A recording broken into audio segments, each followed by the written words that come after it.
महाराष्ट्रासाठी अत्यंत आनंदाचा क्षण आहे। 2014 ते 2019 या 5 वर्षामध्ये माननीय देवेंद्रजींच्या कार्यकाळात महाराष्ट्राची अभूतपूर्व अशी सर्व विकास क्षेत्रांमध्ये प्रगती झाली।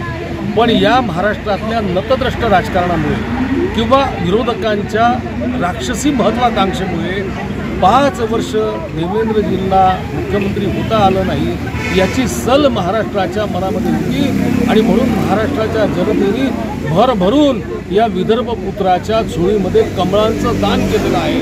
महाराष्ट्रातल्या लाडक्या बहिणी असतील, महाराष्ट्रातले शेतकरी असतील, महाराष्ट्रातला बेरोजगार युवक असेल, महाराष्ट्रातला विद्यार्थी असेल, महाराष्ट्रातल्या सर्व प्रकारच्या जनतेने भरभरून देवेंद्रजींनी मुख्यमंत्री व्हावं म्हणून महायुतीला मतदान केलेलं होतं आणि आज संपूर्ण महाराष्ट्र आतुर झालेला आहे। आता वाट फक्त 24 तासांची उरलेली आहे। या 24 तासानंतर महाराष्ट्राचे कान आसुसले आहेत हे ऐकण्यासाठी की मी देवेंद्र, सरिताताई, गंगाधरराव फडणवीस मुख्यमंत्रीपदाची शपथ घेत आहे हे ऐकण्यासाठी महाराष्ट्राचे कान आसुसलेले आहेत, आतुरलेले आहेत। आता त्याच क्षणांची प्रतीक्षा महाराष्ट्राला आहे। केवळ भाजपच नव्हे तर संपूर्ण महाराष्ट्रात आनंद आहे। भारतीय जनता